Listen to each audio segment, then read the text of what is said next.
What is going on, my friends? Welcome in to this Monday edition of the Dream Stream here at FTNDaily.com, presented to you, as always, by our friends at Superdraft Daily Fantasy. I'm kind of liking this new Monday tradition that I have with my good buddy Adam joining me on the Dream Stream to kick off our week. And Adam, it was noticeably quiet in the green room between you and I think it's because normally there's some kind of banter, like at least one of our teams did well on the NFL weekend, and both of us just kind of tail between our legs at this point. So we'll stick the NFL talk for after the show and then leave it up to those guys who will go live at 7:15 Eastern leading up to Monday Night Football. We're here to talk about a 9-game NBA slate, but before we get into that, Adam, outside of NFL, how you doing? Yeah, I'm glad we're not talking about NFL. Nobody wants to hear me complain about officiating, but I'm good. It's holidays coming up. Myself, and Joe Metz planning some fun stuff for the podcast. So yeah, it's an exciting time, and like you look at the calendar and it's like, oh, Christmas is in 2 weeks. Like it's kind of crazy how it happens. Yeah, man, the holiday season, always kind of a blur, in my opinion. It's like, Halloween hits, it's Thanksgiving, you start seeing the Christmas, those late Thanksgiving football games, all the Christmas commercials come on, right? And now here we are 12 days away from what I think is one of the best sports days of the year, but certainly best NBA days of the year on Christmas Day. But for our purposes tonight, 9 games in the association this evening. No postponements today, but we will get our first postponement tomorrow. We'll leave that for Tuesday since we have about 55 minutes here and 9 games to go through. Let's go ahead and I know those guys before us did game by game, and they did great as always. But let's touch on the games here that go off at lock. 3 of them tipping off at 7 p.m. Eastern. Your Cleveland Cavaliers hosting the Miami Heat, a shorthanded Miami team. So let's start with your Cavs. Any love there for this team that, in my opinion, is pretty much priced correctly on DraftKings? That's really what it comes down to. I mean, the way Garland, Mobley, and Allen have played for this team pretty much all year, it's like, yeah, they're not bad plays, but priced accordingly. Miami's still not the greatest matchup, even without Butler and Bam. And, there's just other spots. I love Garland, but I'd rather play Lowry for $200 less with no Butler, Bam, and now Caleb Martin and stuff. So it's what you said is exactly how I feel about Cleveland. Jared Allen is going to give you a double-double pretty much every game. I think he's done it in 15 of his last 16 or something crazy. But there's a lot of centers that can get you a double-double. There's Kristaps Porzingis, who's on this slate, who's obviously in a better spot with no Luka. So it's just tough to prioritize anybody from Cleveland despite how well they played lately. Yeah, I think the only places I would really be looking there, it's fine if you want to spend 8-6 on Jared Allen. He's going to play a ton of minutes and could certainly put up a big double-double against, the likes of Dwayne Dedmon and the kind of other reserves that we're going to see in the Miami front court tonight. But there's just other, to your point, there's other places I want to spend $8,000 rather than Jared Allen or a Darius Garland. I do think Lauri Markkanen at 5 flat or Ricky Rubio at 5.2 is more in play just at the discount. But with some of the value and even spend ups that we'll talk about later on in the slate, in games where we're waiting for more news, I just think if I was building my 20 tonight, I would feel like I was wasting some late swap opportunities rostering Cavaliers tonight, but not necessarily the same attitude towards the other side of this game with Jimmy Butler, Bam Adebayo out for this team, and Caleb Martin also joining them on the sidelines. You've got 8K Kyle Lowry, 7.2 for Tyler Herro.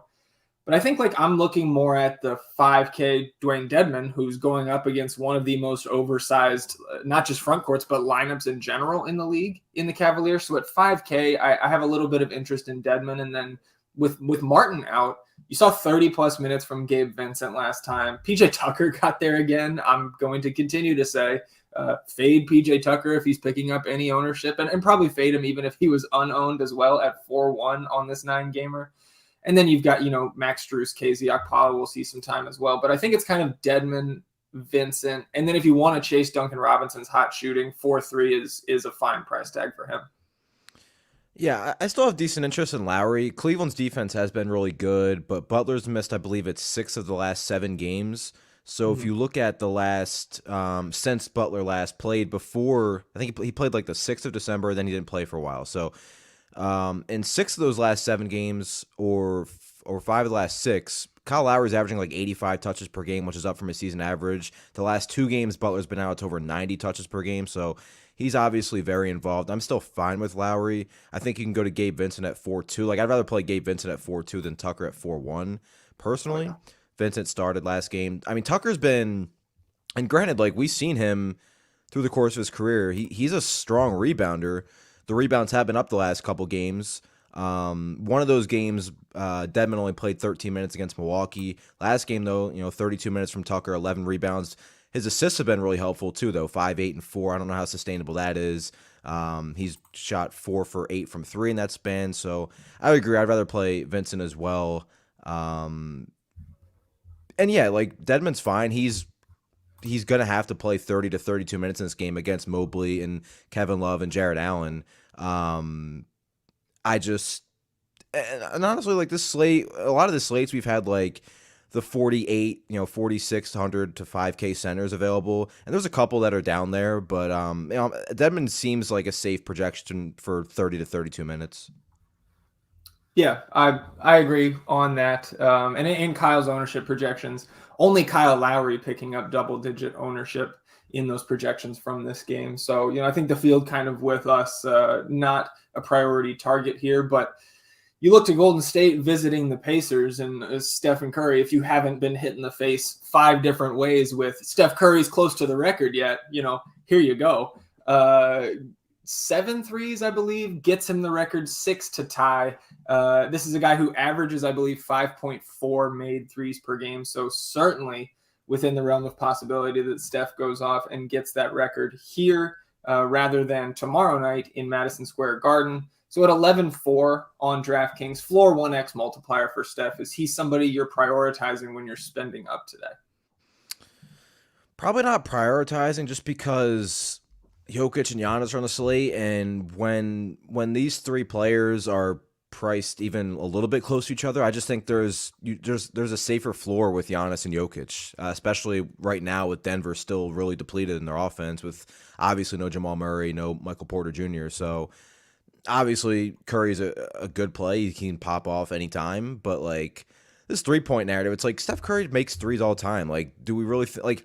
It's not like it's this race against the clock where he has to hit 6 threes with 2 games left. Like, he's gonna hit 10 in the next 2 games or something probably, and the record will be his. So this game's honestly, like, I thought it'd be more intriguing, this game, than I thought when I looked at this, when I looked at it on the schedule. I mean, Turner's priced where he should be. Draymond's priced where he should be. Maybe a little bit underpriced. You can make the argument for Draymond. Like Jordan Poole around 6K. I just don't love the upside there. And then like Karis LeVert's been better lately, so he's priced up. Sabonis is priced accordingly. Brogdon's a little bit interesting, under 8K. If the game stays close, he's probably going to play 37, 38 minutes. But overall, I'm not too excited about this game. Yeah, it's kind of interesting to look at a guy like Malcolm Brogdon, who I think for the first, I don't know, almost month of the season, when he was healthy and playing, like he was kind of perennially underpriced for the role that he had. And if you look over the last week, 10 days or so, the usage is way down from where it was at the start of the year. And I think that's kind of been correlated with Karis LeVert coming on and taking on more of that scoring load. And Karis LeVert's style of play, certainly on the offensive end, doesn't really portend to Malcolm Brogdon keeping that incredibly high assist or potential assist rate that he had to start the year. So I'm kind of with you. Like, I think it's Steph for me as like the one piece I want from this game. You could get sneaky and play like a min price O'Shea Brissett with Justin Holiday remaining out, still getting his conditioning back from his trip to the health and safety protocols. I think there's better values we're going to get to, but if I'm running like 20 plus, if I'm running 150, certainly I would have a couple O'Shea Brissett shares. To your point, Miles Turner still 6'3". I think I would have some of him in a build of 150, but 20 lineups or less, none of these Pacers and none of the other Warriors outside of Steph really jump off the page to me. I guess Jordan Poole at 5'9" probably would be the other Warrior that I would click into an MME build. Anything else from this game? No, but I would love to see Sabonis or Turner play for Golden State by the deadline, because that would be an incredible fit for either player. That'd be, I mean, they get Clay back and then you add Turner or Sabonis. I mean, that'd be absurd. Like, Yeah, it's, I mean, we've talked about it a ton, not just on the stream, but on the FTN NBA podcast about how many different ways the Warriors could go. And just like trying to imagine all the different ways this team will look different after the trade deadline. Like the possibilities are endless. I think Turner would be like the perfect fit, because the last couple of years he's expanded his game from 3-point range, still an elite rim protector. And it's like, yeah, Golden State has gone small in the past, and they could still go small. But like if Miles Turner gets switched on to a guard, like, yeah, it's obviously a mismatch, but you don't feel like he's gonna make some plays on switches. So it's like I think he would be such a perfect fit for that team. Oh, dude, I mean, and I think it's for any contender, you want Miles Turner over to Domantas Sabonis in any trade with the Pacers. So the other game tipping off here at 7 Eastern, right at lock, is the Sacramento Kings going north of the border to visit the Toronto Raptors. Both teams shorthanded here. Let's start with the home team. OG Anunoby, center only on DraftKings. You know, I like to get on any site. Like I'll always say, like Superdraft needs to get their stuff together with Joel Embiid sitting at forward. But OG Anunoby, like especially with like when he went out, right? I believe Precious Achiuwa was healthy, Kim Birch was healthy, Pascal Siakam was coming back. Like their front court was completely healthy and able-bodied. And Birch was getting like decent run too at center. It's not like he's playing like 7 minutes. Like he's playing like 20, low 20s in minutes. Yeah, and now OG's been out for 10 days or so, and now he's center only. Like, well, how did that switch happen? It boggles By the way, my if that mind, doesn't change by the time he's back, you can't play OG on many slates if he's center only. Like there's so many good centers. Like that's brutal.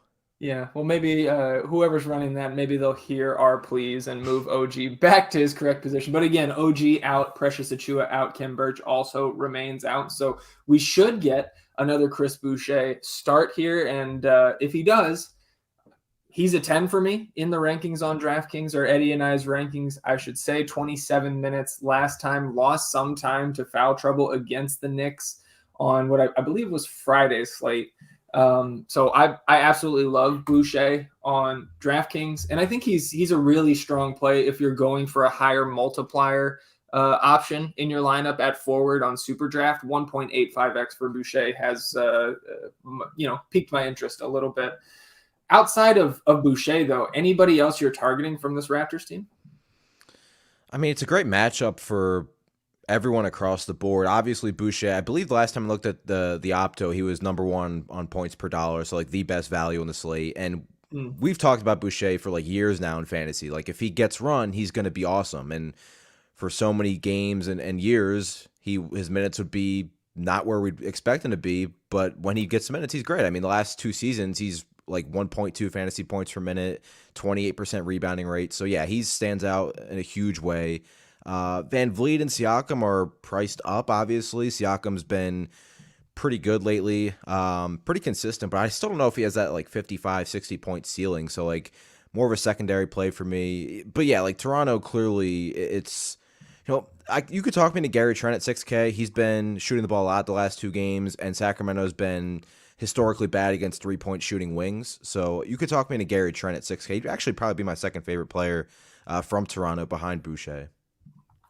Yeah, Trent Jr. also my second favorite play from this Toronto team, but they kind of all blend together. Like on DraftKings, the 9K for Fred VanVleet, right? Like you touched on him and Siakam. I think there's other places I want to spend that type of salary on this slate. And if we look at the Kings side, like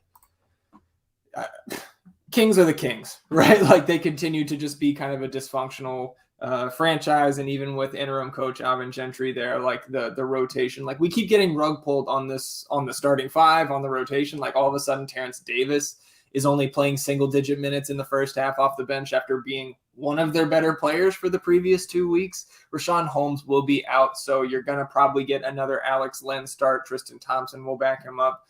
If you're game log watching, you're going to see a lot of oddities here because the Kings got absolutely shellacked the last time out, and mid-third quarter, Gentry said he had enough, pulled all the starters. They didn't return to the game. And that's why you saw, mid to high teens in minutes for guys like Chimezie Metu, Damian Jones, and the like. So for me, DraftKings specifically, Marvin Bagley really stands out to me if he's going to get the start again. Was not a great experience for those who rostered him. His 22 minutes in that loss to your Cleveland Cavaliers on Saturday, only 17 3/4 DraftKings points. But we know historically that Marvin Bagley is a much better fantasy producer than what he showed in that start. So if he gets the nod again at the 4 here for the Kings, I'm all over him on DraftKings. Yeah, the usage rate's not quite as high as I thought it would be because since he's entered the league, like he's been a pretty high usage player. But with Holmes off the floor, I think it's around like 17%. Yeah, 16.5. But he is right around a fantasy point per minute, and his rebounding rate's over 30%. So at 3,700, or 3,800, if he gets to 20, he doesn't have to play 30 minutes. He probably won't play 30 minutes. But if he gets back closer to like the 26, 27 he played against Charlotte, you saw the production, 15, 10, and 2. I think you have to like Bagley. But yeah, the rest of this team, I mean, Halliburton's playing huge minutes when the games are close. I mean, look at the last couple close games they played. I think a couple have gone to overtime, which obviously inflates things a little bit, but 36, 38, 37. Like, for me, and we've talked about how kind of underwhelming De'Aaron Fox has been, if I'm going to play anybody from this backcourt, it's probably just Tyrese Halliburton, who's playing the same amount of minutes as Fox, and the production hasn't been too far off in terms of fantasy, and there's a near $3,000 difference. Yeah, I mean, and you look at this spread, right? Toronto 4.5-point home favorites. You expect this game to stay relatively close. So if Tyrese Halliburton's going to get back up into the upper 30s in minutes, right there with you, he looks like a great option. And I think him and Barnes stand out. Like Barnes, coming back off the foot. Minutes have been down. Obviously, like you mentioned, the starters were pulled relatively early last game. But when Harrison Barnes is full go, and I expect him to be full go if the game's competitive, he's a mid 6K, 7K player. So the price hasn't caught up yet given the fact that he was injured. So if this game stays close, Barnes plays 34 minutes, 35 minutes, I think he could easily be one of the better mid-range values in the slate. Well, that's another thing too, is we saw, you mentioned him coming back from that injury, played 30, then 26. So the minutes were a little bit down in that close game they played against Charlotte. But then 25 last game, we talked about the blowout. Harrison Barnes played, 25 or 24.9 minutes. He got 7.5 in the third quarter, that is, before the starters were pulled.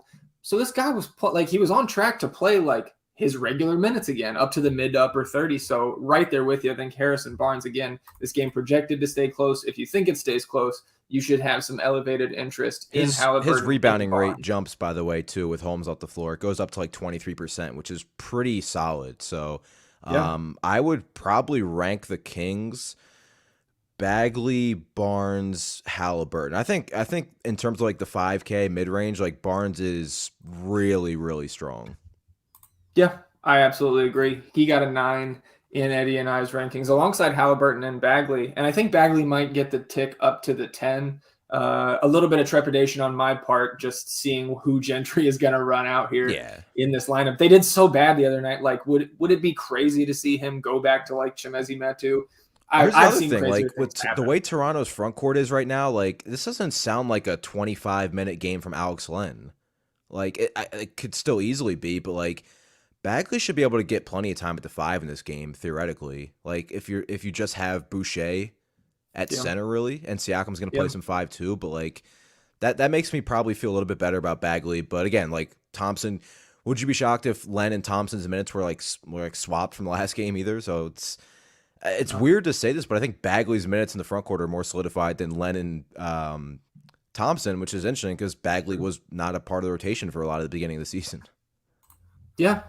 Yeah, I mean, and again, we said it at the top of this game, Kings are going to Kings. Like you never feel great saying, oh, I know what's going to happen here with this Sacramento rotation. But I think on those 3 guys, price considered, those are some pretty strong plays today. Let's kind of talk now that we have those 3 games that go off at lock out of the way. Anybody in the Discord, feel free to fire any questions away to help us steer, because if you guys don't, we will just careen all over the place talking injury news and value pieces here. So as maybe some questions get queued up here, Adam. Let's go to the late night hammer, 10:30 Eastern, 90 minutes past the penultimate game of the night is Phoenix and the Clippers. So big news we're waiting on here is, I guess you could mention Paul George. He's listed as doubtful. Nick Batum is questionable. So that's big, but I think it's even bigger waiting on the DeAndre Ayton, who's questionable with his illness, non-COVID illness, did not go through practice yesterday, but I don't really see that as any sort of steering wheel for how he's going to, or if he's going to suit up tonight or not, right? Like I would rather have like some shoot around news from this morning, something that I have not seen. So do you have a lean on if DeAndre Ayton is going to play or not? Because if he's out, like JaVale McGee with Frank Kaminsky also out is a smash play. Yeah, like that's why I had a lot of hesitancy towards Dwayne Dedmon. Obviously, this game is the late game, so, but yeah, I mean, you just play JaVale McGee if Ayton's out. I mean, has always been, dating back to wherever he's been, right?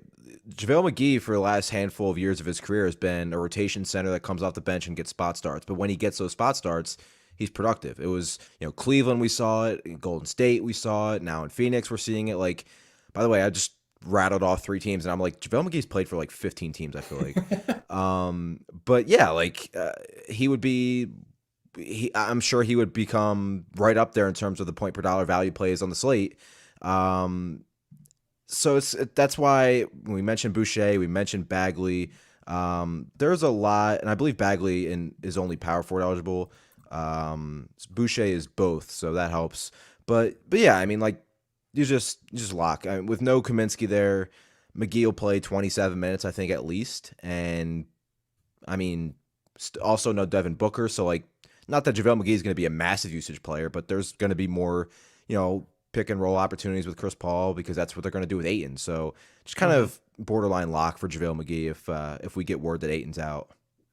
Well, and so we talked a little bit about how this game starts so much later than the other 8 games. So that news might not come till the other 8 games are already locked. So how would you go about building your lineup or lineups for a late swap situation? Like, are you slotting McGee in now? Or like, are you making that Ayton call now? Or are you kind of just leaving your options open? Like, to me, I think it's a 2 center night on DraftKings, like pretty much regardless. Like, you could even fill up 4 power forward center eligible guys in your lineup tonight, because I think it's just a very stacked, 2 stacked positions tonight. So I think I would want to put JaVale McGee in my utility spot. But like, how would you approach that tonight? Yeah, I think it's a good call because like there's players you can swap. Like if Ayton plays, there's potential value at utility on the Clipper side with Paul George out. I mean, Paul George out or doubtful, Batum questionable. Like we've seen, 3K Brandon Boston Jr. get 20 to 25 minutes the last couple games, and he's been productive. He's minimum salary. Like that's a way you could go if you wanted the late swap with JaVale McGee in hopes and that DeAndre Ayton sits. So there are avenues, but yeah, I agree. Like center, pretty much always loaded, but especially tonight. I mean, we didn't even mention, like we briefly touched on Jokic. Obviously, Giannis has center eligibility, and then by the way, Joel Embiid's on this slate. Like it's just the center position is just always loaded. But there's like you said, you can pair one of the high end centers with a JaVale McGee, a Chris Boucher. So there's a lot of ways to go on this slate at center. Yeah, I think, and the thing too with JaVale is he's not going to crush your lineup, I don't think, even if Ayton plays. Because like Ayton's been an illness. So like who's to say I'm not saying he's going to play like 12 minutes, but like who's to say after missing a few games, or I think he missed 1 game, but like has been practicing, who's to say he doesn't come out and play, 27 minutes and JaVale McGee could still get a couple more minutes and could have like 8 points and 7 rebounds in 15 minutes. Like, I don't think that would shock anybody. And if that happens, you're still fine.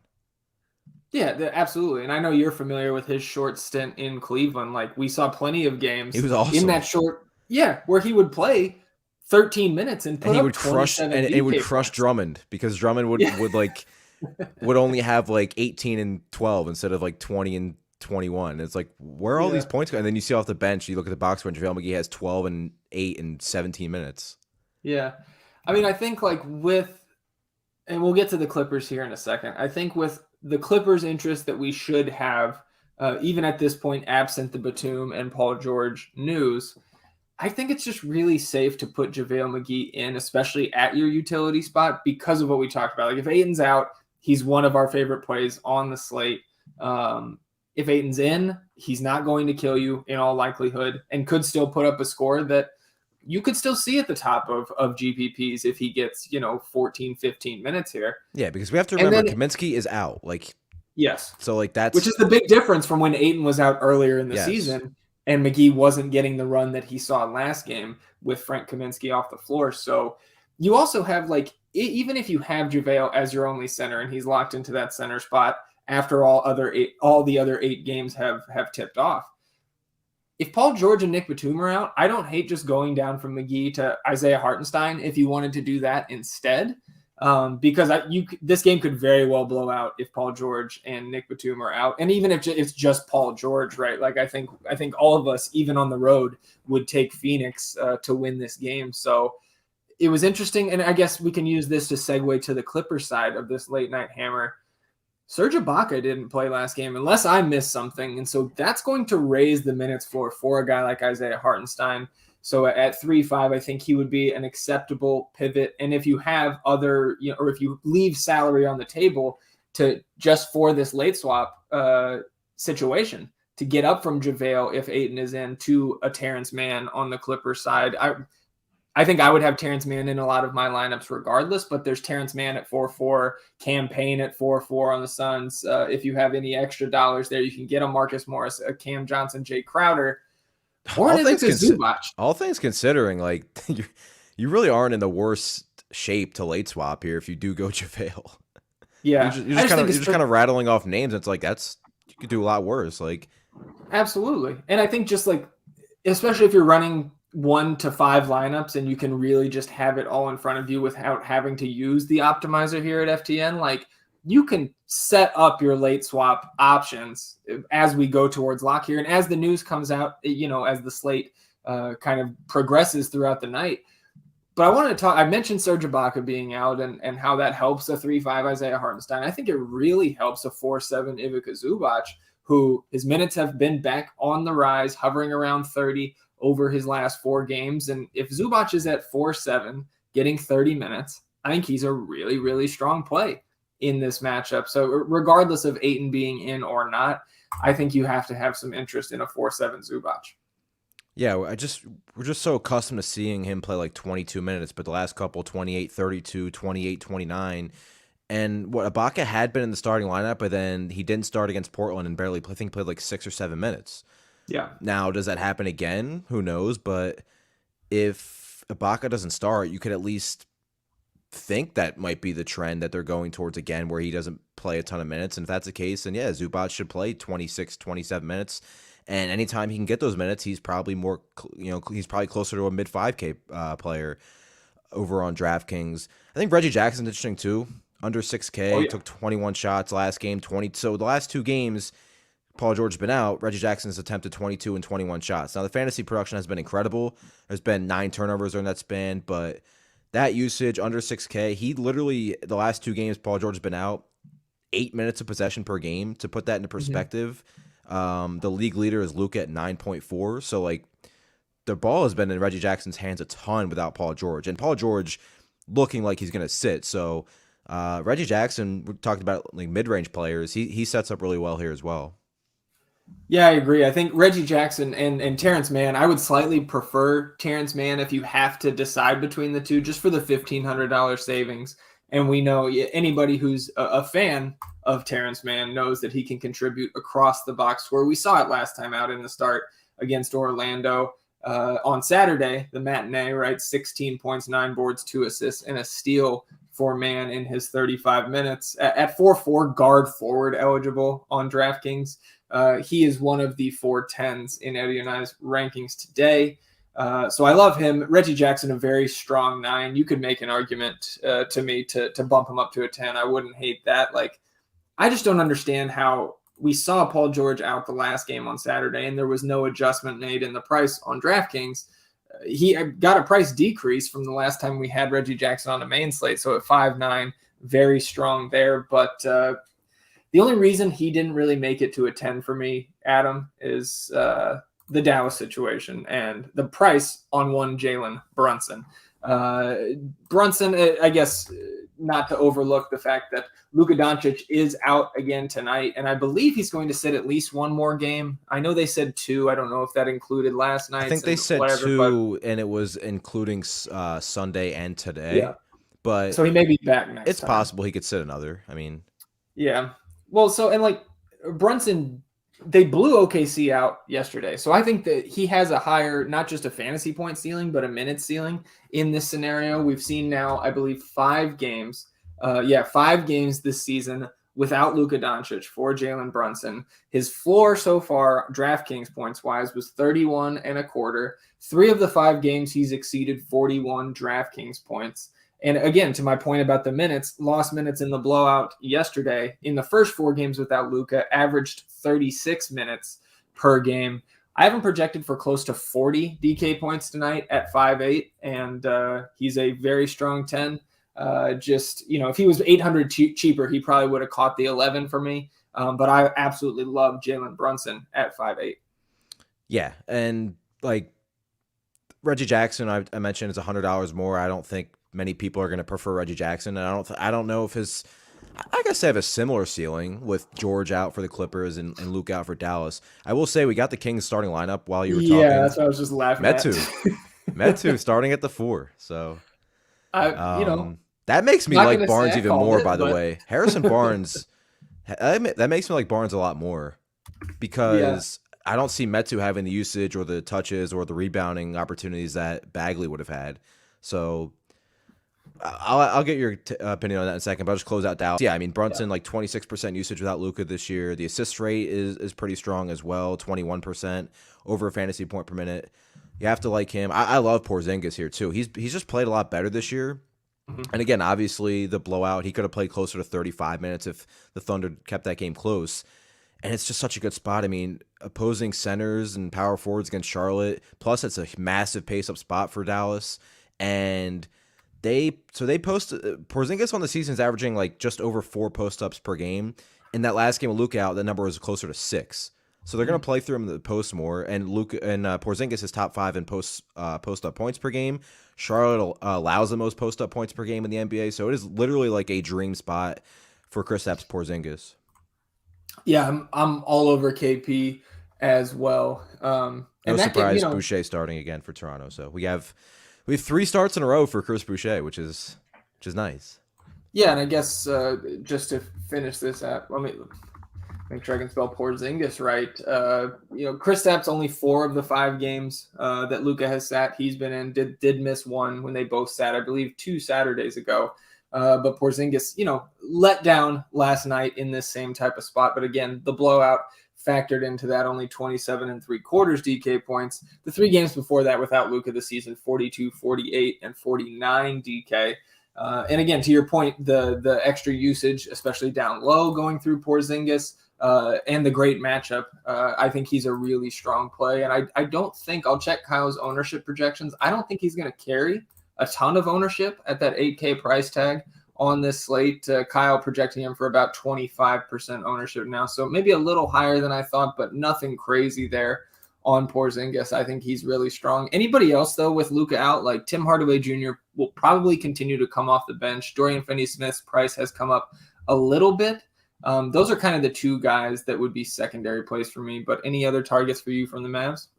They're both fine. I mean, Tim Hardaway Jr. can get hot easily, more shot attempts going his way, and Dorian Finney-Smith is kind of in that range all the time in the mid to low 4Ks where usage is up a little bit without Luka, walks into some rebounds, and he's literally had 6 rebounds exactly in 5 straight games. So I guess you just project him for 6 rebounds and then go from there. But they're both fine, and Tim Hardaway Jr. is more of a tournament play though for me. And by the way, I would love Porzingis in this spot if Luka was active still too. Like I just think obviously the bump he gets without Luka is telling, but just the overall matchup for him, given what he does, how he scores, and how Charlotte struggles against post up players and centers, it's just like I would love Porzingis regardless of Luka's status.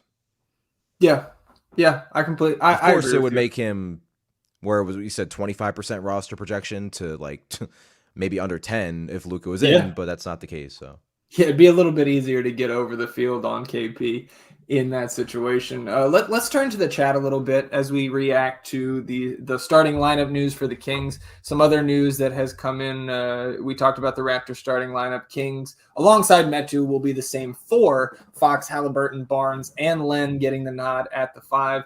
Boogie Cousins available to play for the Bucks. Eric Gordon returning for the Rockets tonight will not have a minutes limit.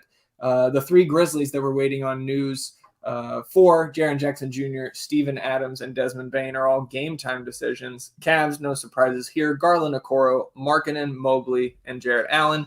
And the Heat will start the same 5: Kyle Lowry, Gabe Vincent, Duncan Robinson, PJ Tucker, and Dwayne Dedmon. So with Bagley not getting the start, Chimezie Metu back in there at the 4. What are your thoughts on those two, I guess? Are you completely running away from Bagley now, right? And do you have interest in Metu? I do have interest in Metu, and I don't know if I'm completely running away from Bagley, but I'm not in the same vicinity as I was earlier today, I guess is the best way to put it. It's just the Kings, man. Like, you just don't like Bagley could still play 25 minutes off the bench, especially if he's playing well, but obviously him not starting lowers your expectation and confidence. But like I said, I think this really just solidifies the fact that Barnes is the best player on this team now. For me, at least. Yeah, no, I think I'm with you now. It certainly would have been Bagley for me at 3-8 if he was getting the start again. But yeah, I think now it's Barnes and Halliburton from the Kings. And I don't know, like, you could run out Alex Len at 3-3, but I think I want to leave that center spot, or I want to use the center spot and my utility on other center-only guys, like namely Jokic and JaVale McGee. The Triple H chiming in here. Let's talk Memphis for a little bit, because I mentioned those 3 pieces of news we're waiting on. That's an 8 p.m. Eastern game. The Grizzlies hosting the Philadelphia 76ers tonight. Jaren Jackson, I believe, knee soreness, missed the last game for Memphis. Steven Adams was, I think, originally listed as doubtful with the ankle injury, sprained on Saturday in that last game against Houston. Upgraded to questionable, game time decision obviously now. And Desmond Bane got the midday downgrade to questionable due to foot soreness, and obviously now a game time decision. So let's say if all those guys are in, do you have any targets from Memphis? And if they're all out, who are we prioritizing? If they miraculously are all in, Memphis is a complete stay away for me. Like, Jaren Jackson Jr. might as well just be listed as out anyway, because he might foul out in 12 minutes, especially if Adams is out and he has to play more center.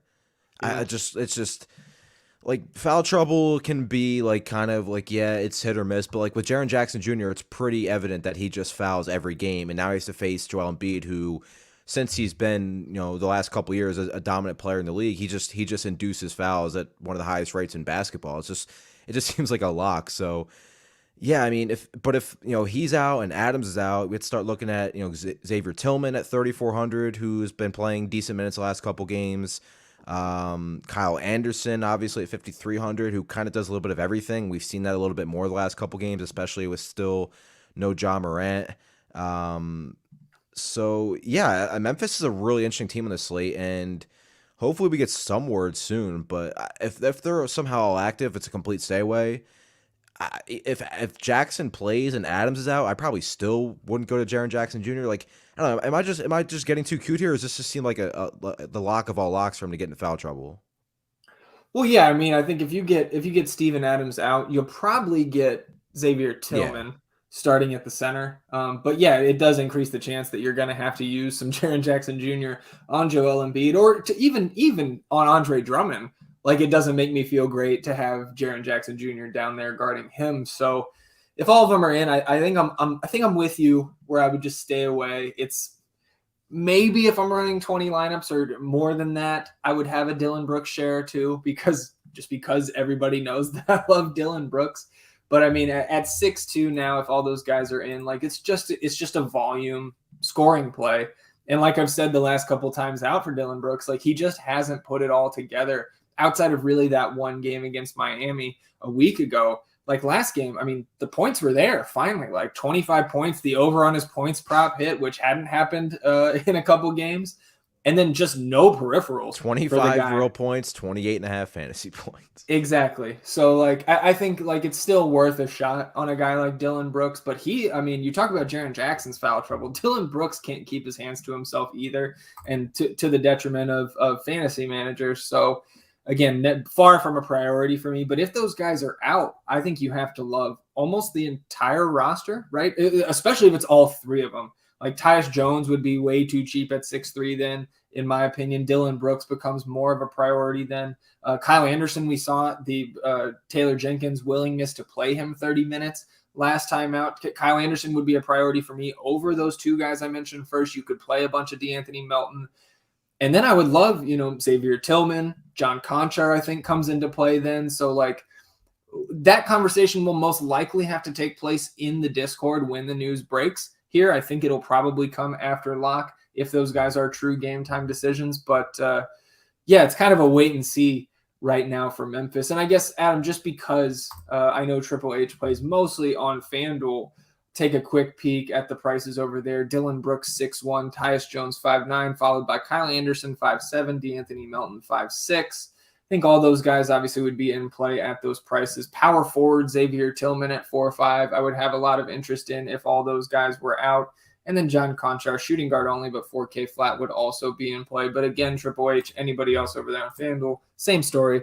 We got to wait on that news. This game could be either really interesting or really simple. Like if those Memphis players play, it's like Embiid or I'm not playing anybody from this game. Yeah. Absolutely. Let's I don't see any questions here in the chat at this time. So again, if anybody's holding back any questions, fire away. The Pacers will start Brogdon, Duarte, LeVert, Sabonis, and Turner. So no surprises out of Indiana. I did want to turn to the ranks a little bit here because we did talk about 3 of the 410s currently in the ranks on DK in Jalen Brunson, Terrence Mann, and Chris Boucher. But Nikola Jokic, 12K flat on DraftKings, the one floor multiplier over there on Superdraft. And Adam, he's a priority for me tonight. We've got Will Barton and Aaron Gordon both questionable for this game. This is the second to last game of the night, goes off at 9 p.m. Eastern. So kind of a similar situation to Phoenix and the Clippers where like we might not have a ton of time or ability to adjust to this news. But regardless of if those guys are in or not, Jokic is in a fantastic matchup. Good luck to the combination of Daniel Gafford and Montrezl Harrell in stopping the reigning MVP. I want to do everything I can to get Jokic into my lineups tonight. And then outside of that, like if Barton and Gordon are out, we're going to have more to talk about with the Monte Morrises, Facu Campazzos, especially Bones Highland. But for me right now, absent that news, it's just a priority to get Jokic in at the center spot. I have nothing to add. Jokic is just... He's unreal. Just like 60 points. And he keeps this up, and he's going to score 60, and you're going to be disappointed. Just ridiculous. Regardless, like if Barton and or Gordon are out, cool. If they're in, cool. Doesn't matter. He's getting his. Like especially like Gafford fouls a lot. Trez is undersized. Like it's not going to matter. Yeah, I mean, what he did to my Spurs the other night, and I thank him for it because he sent us a nice little L after he couldn't, they played twice in a row. You can't give us 2 losses, Joker, but this guy had 75 and a quarter DK points. No triple-double bonus included in that. So he was 2 assists away and still broke 75. His last 3 outputs, 75, 64, 73 on DraftKings. I don't think we need to, slobber over Nikola Jokic anymore. He's a fantastic play, and if you can get him in comfortably, do so. Marcus Smart is available to play as expected for the Celtics, and we'll turn back to the chat here as I see a couple things piling up. Good to see Jake Anderson coming around asking, are we still confident in Bagley being a part of the rotation tonight with him not starting? Your thoughts, Adam? I mean, with Bagley and the Kings, nothing is off the table. I wouldn't be shocked if he played 27 minutes off the bench. I wouldn't be shocked if he played 7. I wouldn't be shocked if he didn't take a single minute in this game. Right. I feel a little bit better about him still being part of the rotation after with the coaching change. But yeah, just given how much uncertainty there's been with Marvin Bagley all year and pretty much his entire tenure with the Kings, and now the fact that he's not starting, it's enough to make you want to look elsewhere for sure. Yeah, I can't say that I'm confident in him being a part of the rotation just because of all the surprises we've seen, not just with the Kings in general over the last few seasons, but especially since Luke Walton got the boot and Gentry stepped in there. Like we talked about it kind of with Terrence Davis, right? Who was playing such a big role and seemingly doing really well, both from a real hoops and a fantasy standpoint. And then he just kind of, he wasn't out of the rotation, but his role completely changed without any notice. So Bagley's cheap enough. Like, if he is a part of the rotation, would it be surprising to see him get on top of that cheap price tag? No. But on this 9-game slate, I just don't think we need to go there anymore. Like, I think we can beat the field in other places and not hope that Marvin Bagley gets enough time to get on top and not just beat off.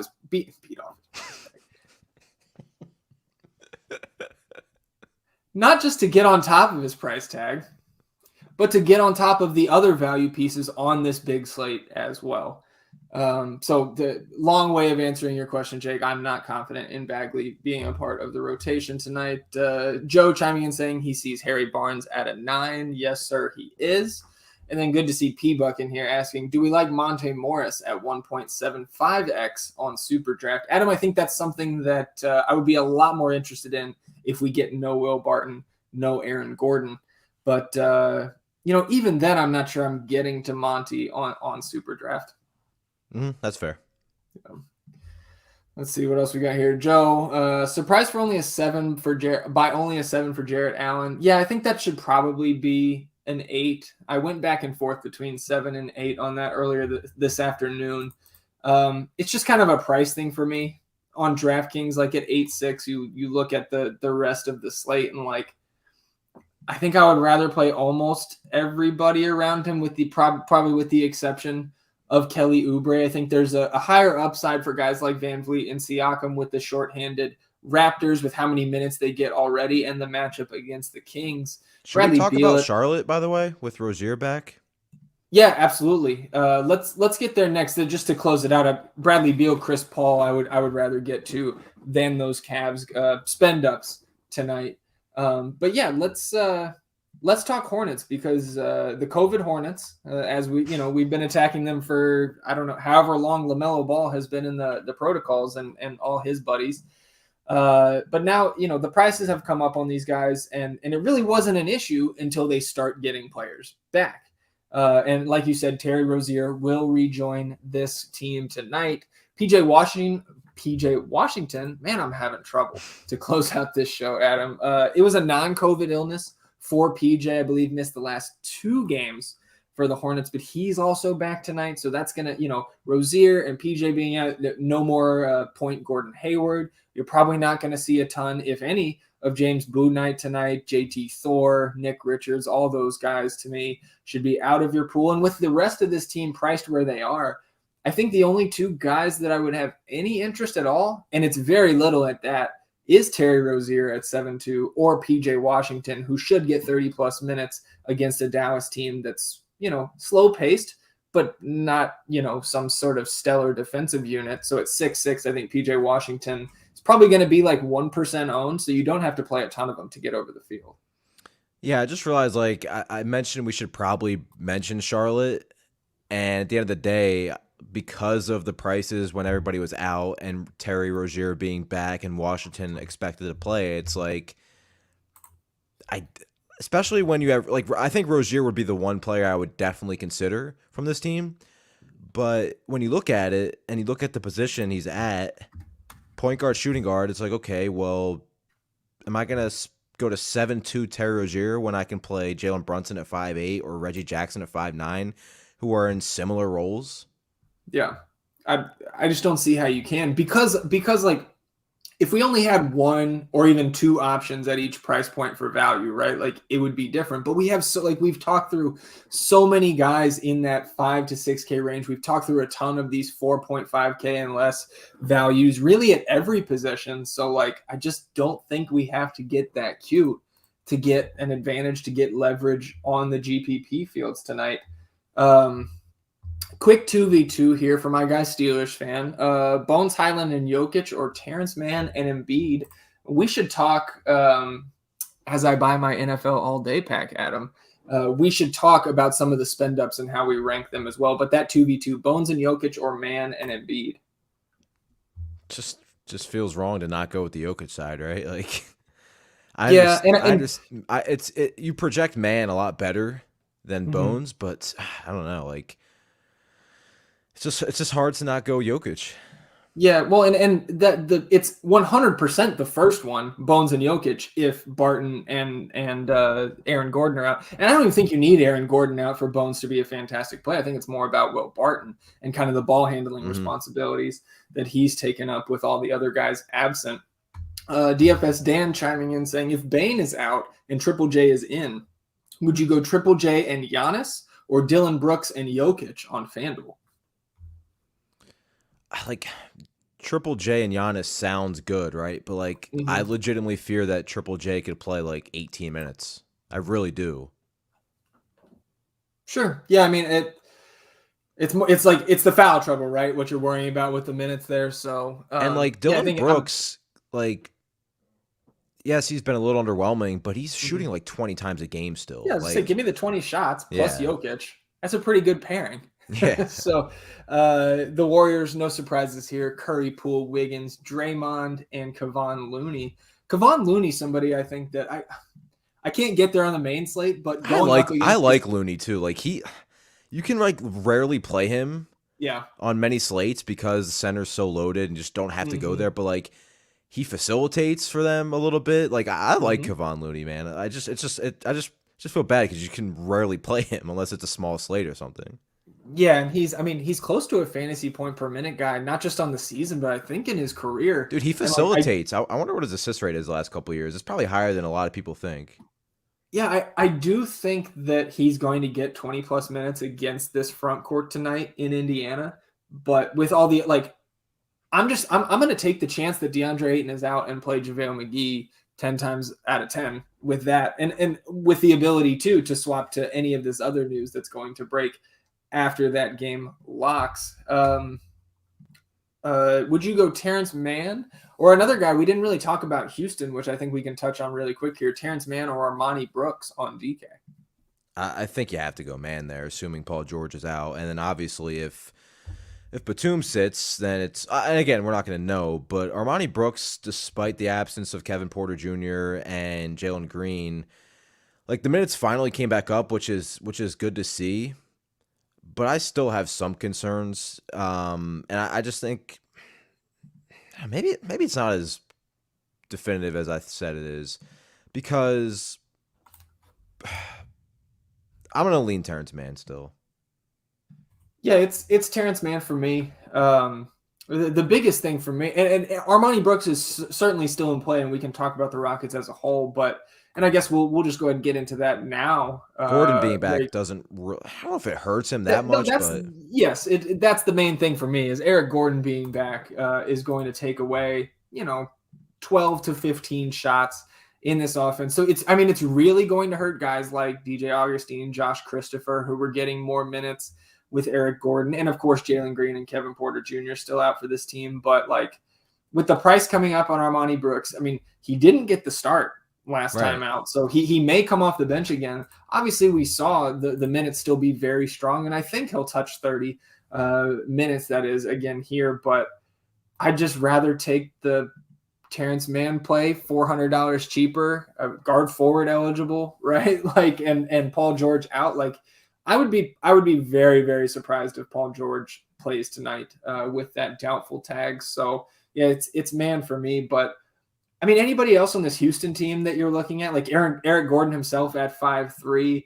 Armani Brooks 4'8", Garrison Matthews, kind of a down game last game, but he's been producing. I was going to say, when are we going to have this? Like, I've been mentioning Garrison Matthews in this show for a little bit now, and dude's been hooping.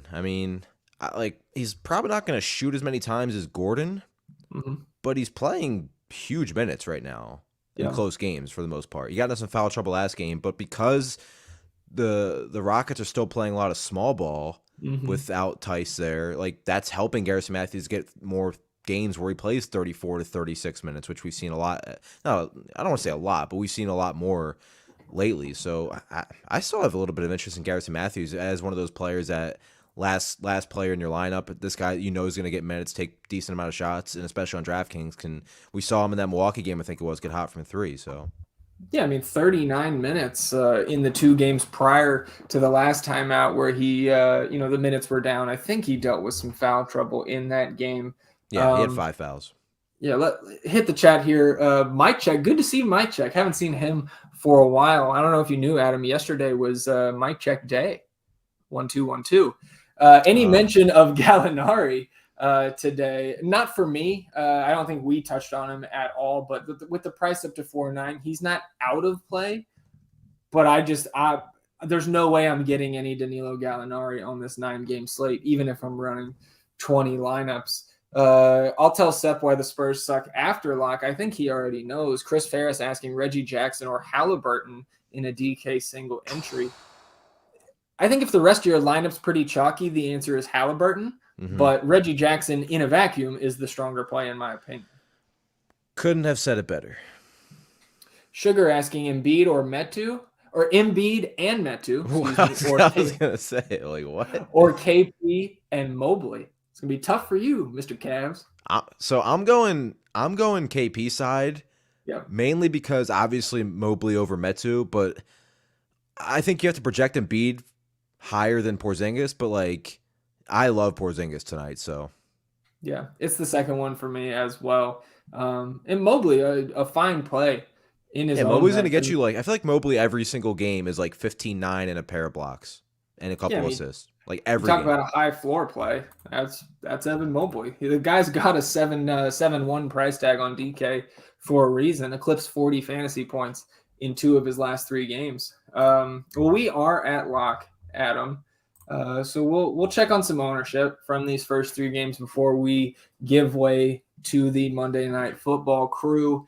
Let's see. Yeah, Doug Dubb said Triple J fouled him in the parking lot last year.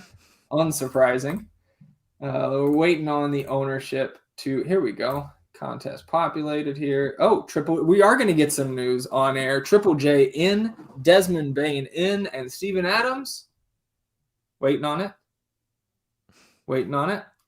In. All 3 of them are in. Wow. So again, going back to what we said about 20 minutes ago, I think both of us are pretty much off this Memphis team now. If I was running 20 plus lineups, I would have a little bit of Dylan Brooks. If Memphis was facing like Golden State or a team that just didn't have Joel Embiid or anything close to Joel Embiid, I wonder if Adams plays, and I wonder if Jaren Jackson Jr. plays. Like, I think Adams probably is playing strictly because Embiid is playing on the other side. I really do.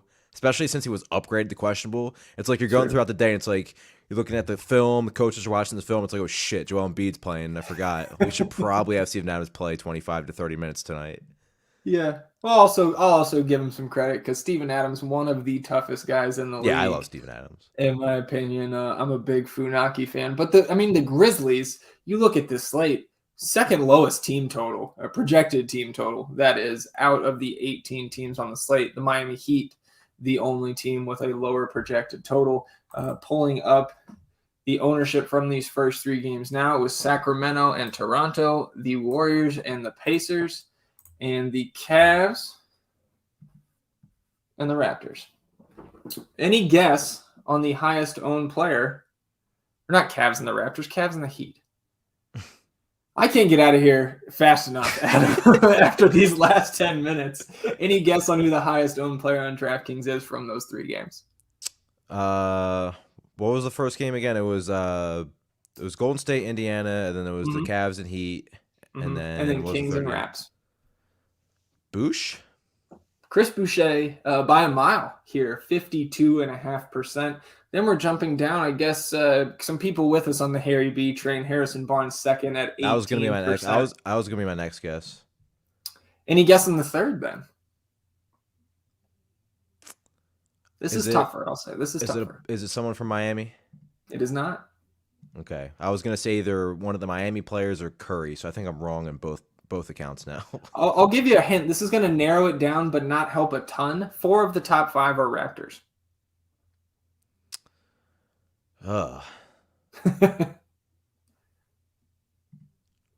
I don't know. Yeah, it went. It's not super fair with all those Raptors packed in here, but Gary Trent third at 15%. Oh, okay. Pascal Siakam and Scotty Barnes following at 12. Then you get to a Heat player, Dwayne Dedmon at 10%, followed by Gabe Vincent, Tyrese Halliburton, and Kyle Lowry. Marvin Bagley still held 6.6% ownership here, so I think you feel pretty good about getting off of Marvin Bagley not starting. Chimezie Metu 5.5. Any other notables here? Steph Curry 5% on a night where so many people. I think he's favored to get the record tonight on FanDuel. When you look at the slate, though, we talked about Giannis and Jokic. Like we didn't even talk about Giannis, but like it's just doesn't sound right. I would love to be over that. Right, exactly. On a night where he's favored to make 7 threes. Right? Like that's too low. Some other news coming in here after that Memphis news, really just starting lineups. The Rockets, Armani Brooks back in the lineup. So a little upgrade there will come in the rankings after we go off the air. Eric Gordon, Garrison Matthews, Jayshawn Tate, and Christian Wood. The Hawks on the other side of the ball, starting Trae Young, Kevin Huerter, Timothé Luwawu-Cabarrot, John Collins, and Clint Capella. Just looking through here, nothing else really jumping off the page to me. 1% Alex Lenz, not terrible. What was he, like 3.8 or something like that? Mm-hmm. All right, buddy. I guess we got to turn our attention back to the NFL here in about 10 minutes with D-Bro and Tenacious D Jones taking us up to lock.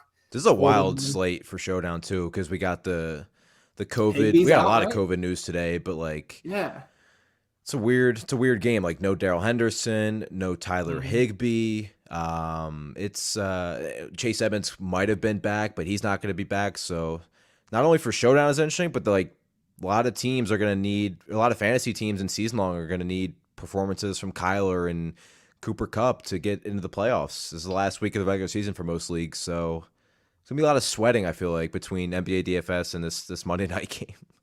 Oh, yeah. Yeah, and a big-time NFC West battle, right? That too. Who you got? I got the Cardinals. I just think they're, a better team. They destroyed this team when they first played, and then the Rams missing so many players. Their secondary has already been bad outside of Jalen Ramsey this year, and now he's not playing. And, Hopkins probably plays more snaps than he did last game. In the dome Monday, Kyler back, he looked good. I just think there's too many things going against the Rams right now. Not to mention, outside of their demolishing of Jacksonville last week, they haven't looked good the last 5 weeks. So, I feel like this couldn't have come at a worse time with these injuries and COVID situations for the Rams right now. Yeah, I'm also on the Cardinals and a little less information driven. Just that I think Kyler Murray is the best player on the field, and I'm going to side with Kyler. Nobody tell Easy B that I'm cheering for. That wasn't the case in the Bills-Patriots game because Josh Allen was the best player on the field on Sunday, and the referees didn't care. I'll leave it at that.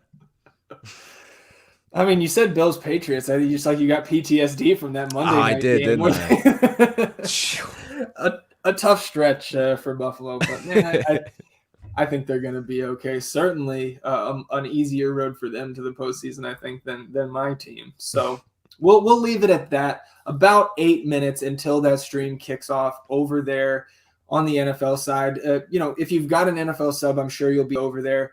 But if you don't have a sub to FTN Daily at all, I don't know what you're doing. It's long overdue. So if you haven't been with us yet, come check us out, ftndaily.com, the NBA side specifically, right? We've got our proprietary player and ownership projections every single day from Kyle Murray. You saw, or you didn't see him if you weren't subscribed yet, but he's on the paywalled show that goes live on ftndaily.com before us. He's also got some help from Alex Blickel, one of the sharpest minds in the industry and a fantastic professional golfer. Love Alex Blickel. Tons of other tools, the NBA on-off splits. Adam, one of my favorite tools, the advanced DVP. That's Stefano's baby there. And the rankings that I mentioned during the stream from Fast 80 Fear and myself. And you get access to the NBA Premium Discord channel here at FTN Daily. That's where we're answering all the questions up to lock. And to be honest, having a ton of fun any day during the NBA season here at FTN Daily. The pricing is going to start at $49.99 per month here for the NBA package, but you can use the code that's scrolling right below me there on the screen. It's FTN TV. That's good for 15% off every month of your subscription. That's every month. So like if you sign up here in December, you get that 15% off. That 15% discount is going to continue through the end of the NBA season. That's the end of the finals, not just the end of the regular season. So FTN TV, again, that's good for 15% off your subscription. And when you join, get in that Discord, tag Adam, tag myself, let us know that you're here because we would love to have you. With that, Adam, I think that's going to do it for us. We'll turn it over to those NFL guys. I'll see everybody in the chat all the way through the night, answering questions, reacting to news, updating the ranks. Adam, it was fun as always. So that's going to do it for us, everybody. For Adam, I'm Zach. Shout out Thomas, our producer extraordinaire. Had to have one more time that I misspoke before we left. Everyone have a good night. And as always, let's get these beans.